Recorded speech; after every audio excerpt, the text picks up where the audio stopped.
Hi, my name's Rachel. Welcome to Aussie eCommerce Mum, a diary. This is episode number 4, Pricing Your Products, Things to Consider that I have learned. Pricing your products is the perfect analogy for the entrepreneurial life. There's no right answer. I've experimented with lots in the last 2 years and I wanted to share what I've learned. Are you pricing your products to be profitable? And when is the last time that you updated your pricing? Pricing is something that should be visited and then revisited and revisited often. I have calculated and recalculated and tested different pricing honestly dozens of times in the last 2 years.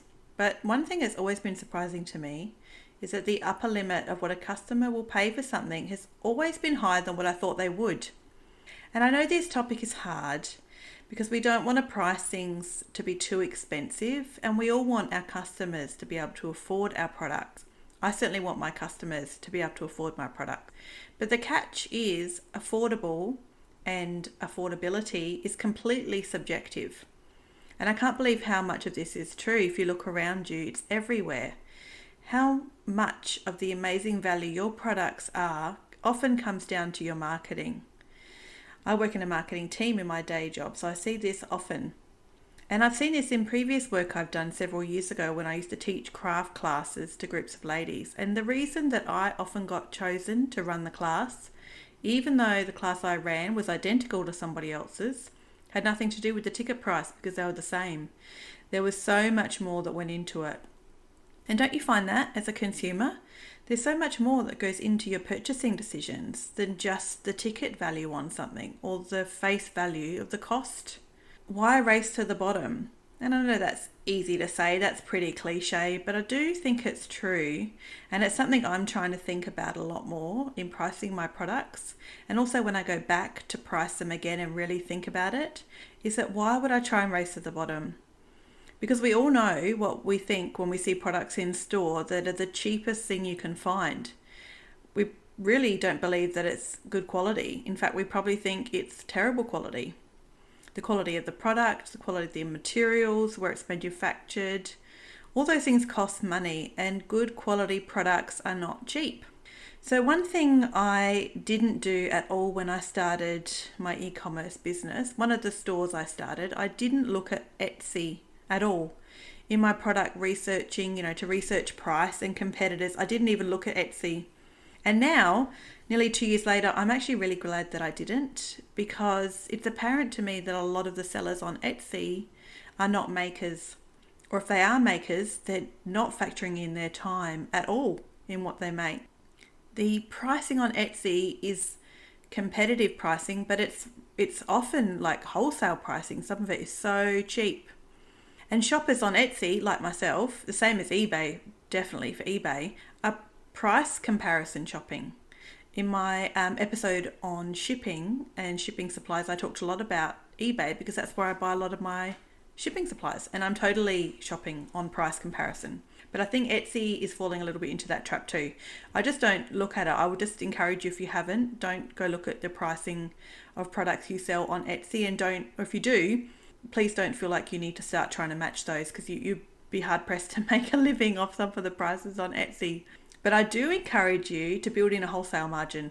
Even if you don't plan to use wholesale, I started off with my pricing on both websites factoring in wholesale just straight off the bat, so that if I do pursue that down the track, then there's already a margin there for wholesale.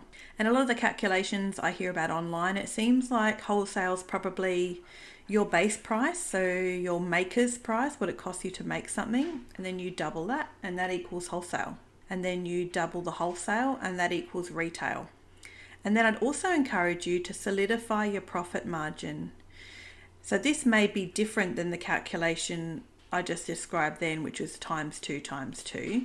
Your margin is really down to the dollar value. Like what is your dollar value margin? How much are you making in profit that you can keep from the products you sell? And I've thought about this a little bit recently when I've repriced some of my products, because I feel like the margin was just too low. When I think about the time it takes to research products and then purchase them in bulk, store them, package them, market them, assemble them, add them to packaging to ship to a customer, A $2 margin is not worth it for me at all on a single product. It's just not. So even though the $2 margin might actually be reflective of the calculation I talked about. So what would that mean? Say the product cost me 50 cents to make, times 2 is $1, which would be wholesale, times 2 would be retail. Oh, that's not $2 margin. I've got that wrong. I'm not great with maths on the fly. Never mind. Let's pretend a $2 margin is the profit on a product. I just don't know that that's worth it to me. So sometimes the margin will be, the calculation will be even higher than times 2 times 2. So I have a product that the margin is $8, but that's probably a factor of 6 off of what it cost me to make. Because an $8 margin on a product is worth me holding that stock and making that product and selling it and packaging it and assembling it and offering it to customers. And having started this business in 2020, and since then, because I'm so brand new to this, I have researched and Googled so many e-commerce training courses and experts that offer startup businesses like mine training and masterminds and all that sort of stuff. Oh my goodness, the pricing of service-based industries. I thought, man, I feel like we have a bigger burden as a product-based industry. It's harder, I feel, to price products like reasonably for us to make a wage, like a living from. I think service-based industries, in my research about it and just my experience the last 2 years, I feel like service-based industries have it way easier in pricing themselves, and maybe that's because all their pricing is their time. That is purely what they're pricing. So it's easier for them to think, well, obviously I'd make, $45 an hour at this job or $70 an hour at this job. So of course I'm going to charge at least that. But I don't know that we find it that easy in a product business to price ourselves or our products reasonably, particularly in a craft niche, which I sell in a craft niche. So I'm a bit of a maker. I make a lot of the things I sell, and I feel like that's even harder for makers to do. But some of the cheaper courses, I will say, looking at things that are cheap and expensive, cheaper courses and cheaper masterminds have a little bit of an untrustworthy vibe about them. And I think, is this a scam? So do you know there are pros and cons? If you're too cheap, I don't know that's great either. In fact, that's probably really damaging.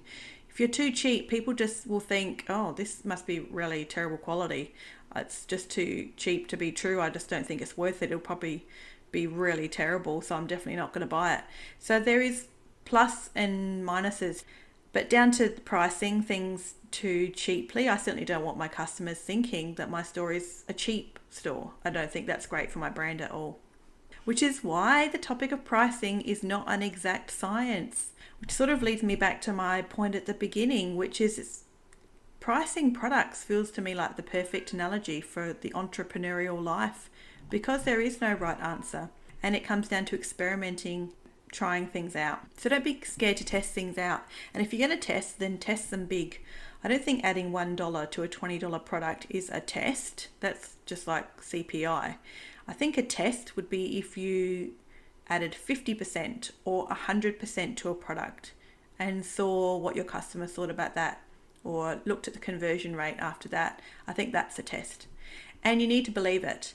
If anything, whatever price you decide to set for your products, and I have to draw this into my own brain, no matter what pricing I decide, I have to have confidence in it and believe it. And for goodness sake, don't be apologetic about it. I think that's death to your business. I feel like if I set a price and then I say to someone, oh, I'm sorry, I know that's really expensive, exercising pricing that or deciding that price to begin with was a waste of time.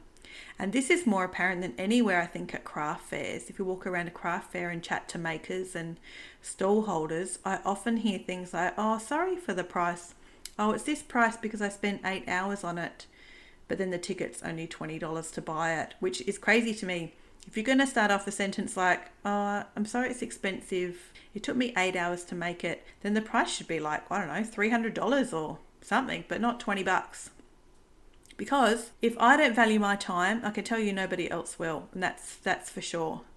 And why would I expect my business not to support my family when I shop at businesses all day, every day, around the world, everyday life that support other families and their businesses their pricing, and nobody's apologizing for that. So why not me?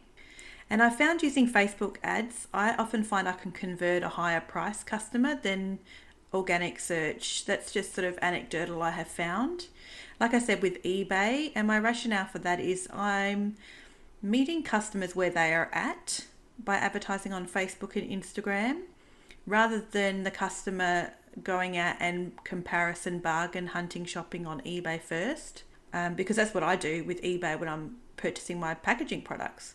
But with Facebook and Instagram ads, the algorithm already knows the type of person who's my customer and finds them before they even know that they want or need something that I sell. So then my product becomes this perfectly timed, ideal solution to something for my customer. It's really proactive, and it's such an easy yes for my customer when it's convenient for them before they've got to any sort of price comparison shopping and that sort of thing. So it's interesting, but I do find that, or I found that in my experience, that advertising on Facebook and Instagram, I do feel like I get a higher average order value customer than organic search. The whole reason for this episode, and it's something I've been thinking about because I know now that profitability is critical to my business. I haven't had the burden on my business to this point the last 2 years, learning and trying and experimenting to actually make it profitable. And it really hasn't been, if you've heard any of my previous episodes from my last 2 tax returns. But I have learnt just a bucket load of stuff, which I'm sharing in this podcast. But now the burden is there for me to make a living out of this. This is now, I've got proof of concept. I have had $103,000 in revenue and 1,750 customers.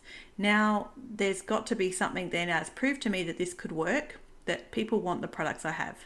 It's now down to me to make it work and to make it profitable, that this can be an actual business with cash flow and with a buffer and with money for my family.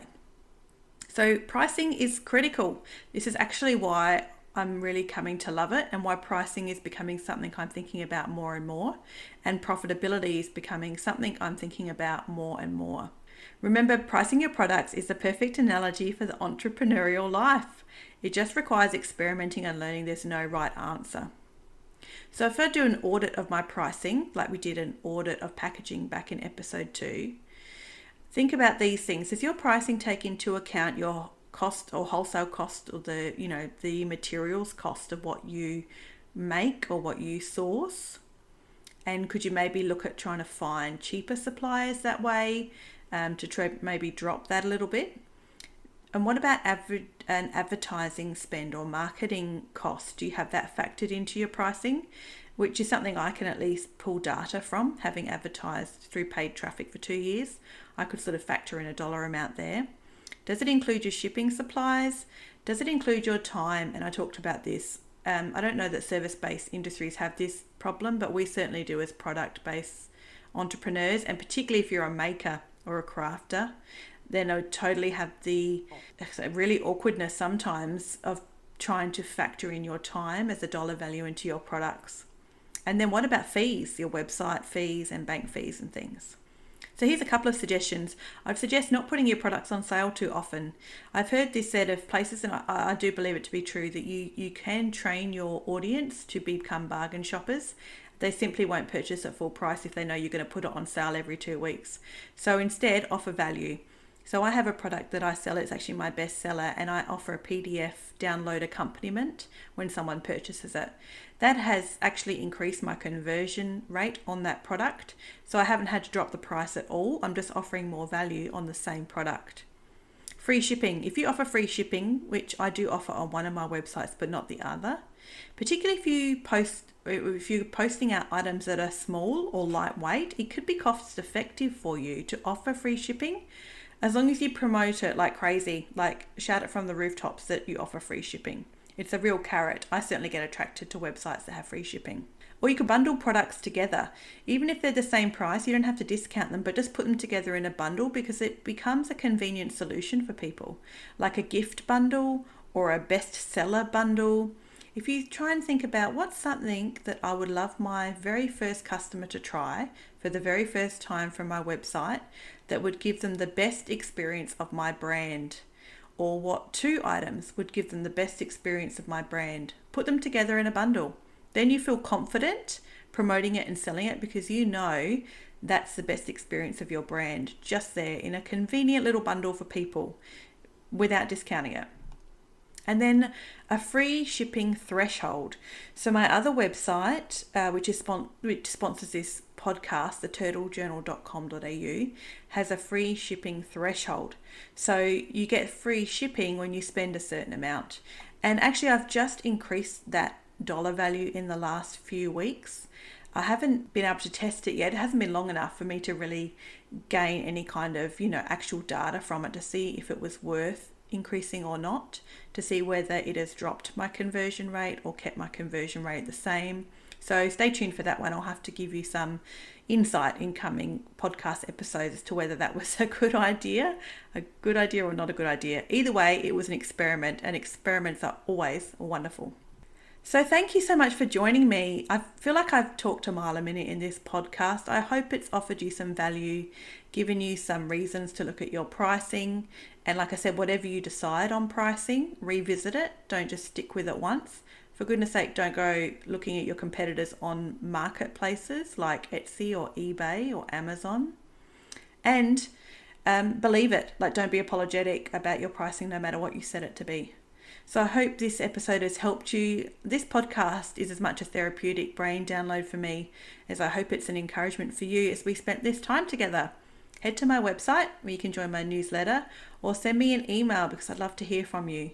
Head to Aussie eCommerceMum.com.au and I'll see you next time. So keep learning. Hi, my name's Rachel. Welcome to Aussie E-commerce Mum, a diary. This is episode number 4, pricing your products, things to consider that I have learned. Pricing your products is the perfect analogy for the entrepreneurial life. There's no right answer. I've experimented with lots in the last 2 years and I wanted to share what I've learned. Are you pricing your products to be profitable? And when is the last time that you updated your pricing? Pricing is something that should be visited and then revisited and revisited often. I have calculated and recalculated and tested different pricing honestly dozens of times in the last 2 years. But one thing that's always been surprising to me is that the upper limit of what a customer will pay for something has always been higher than what I thought they would. And I know this topic is hard because we don't want to price things to be too expensive, and we all want our customers to be able to afford our products. I certainly want my customers to be able to afford my product. But the catch is affordable and affordability is completely subjective. And I can't believe how much of this is true. If you look around you, it's everywhere. How much of the amazing value your products are often comes down to your marketing. I work in a marketing team in my day job, so I see this often.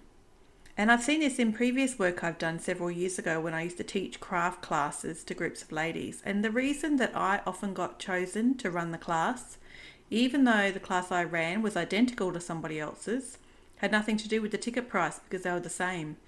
There was so much more that went into it. And don't you find that as a consumer? There's so much more that goes into your purchasing decisions than just the ticket value on something or the face value of the cost. Why race to the bottom? And I know that's easy to say, that's pretty cliche.